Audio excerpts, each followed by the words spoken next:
Considérons la vie terrestre de notre Seigneur, en l'observant pendant les 30 ans et ensuite les 3 années et demie. Nous pouvons résumer tout cela en disant « Voici le genre d'homme que Dieu désire ».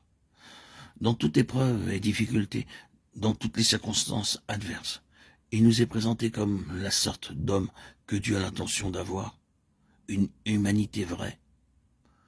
Ainsi, non comme une théophanie, une simple visitation passagère de Dieu sous forme d'homme, mais comme un homme, vivant depuis la tendre enfance jusqu'à l'âge mûr de la vie, et se tenant là comme l'approuvé de Dieu.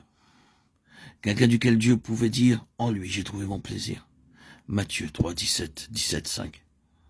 Donnant satisfaction à Dieu en tant qu'homme, dans la vie terrestre, il nous est présenté et placé devant nous. Il montre l'homme que Dieu a l'intention d'avoir, celui que Dieu cherche. Si seulement nous avions des yeux pour voir et l'intelligence pour saisir tout ce qu'il a été en lui-même, et toutes ses lois et ses principes par lesquels il était gouverné. Combien il était différent de tout autre homme, totalement différent. Un mystère pour tous. Au milieu de vous, il y a quelqu'un que vous ne connaissez pas. Jean 1, 26. Ce n'était pas uniquement le fait qu'il était le Fils divin de Dieu, manifesté en chair. Toujours à nouveau, la preuve a été donnée que même en tant qu'homme, il ne pouvait pas le sonder. Ses amis les plus intimes le comprenaient mal, ou n'arrivaient pas à le comprendre. Il y a quelque chose en lui en tant qu'homme qui est différent et inexplicable, mais il est le genre d'homme que Dieu aura. Je devrais peut-être dire ici en guise de parenthèse que dans une certaine mesure, une petite mesure peut-être, mais une mesure très réelle, ceci est ou devrait être vrai de tout chrétien. Le monde ne nous connaît pas parce qu'il ne l'a pas connu. Jean 1, 10, 16, 3, 1, Jean 3, 1, B. Il devait y avoir dans tout chrétien véritable, quelque chose que le monde ne peut sonder, quelque chose qu'il est inutile d'essayer de faire comprendre au monde, car il ne le pourra jamais. Il y a quelque chose de différent.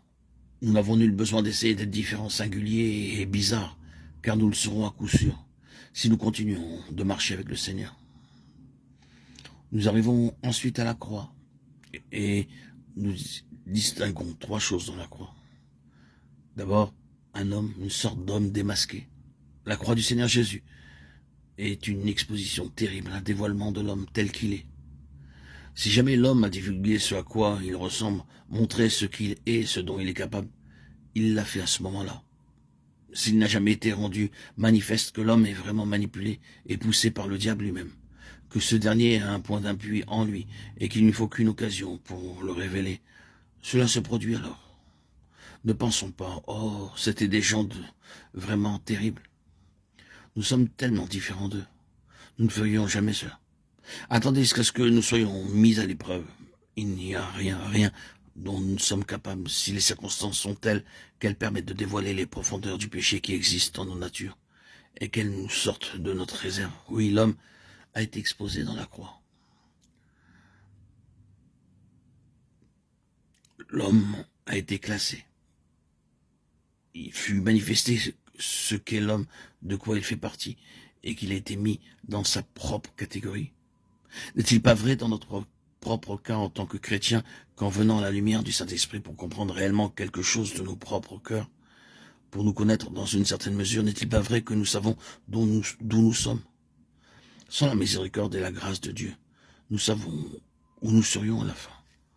Nous irions en notre propre lieu, l'endroit auquel nous appartenons.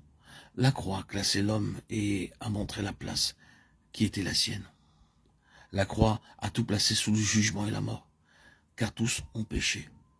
Un homme exposé, un homme classé, un homme jugé et ôté, voilà ce qu'est la croix.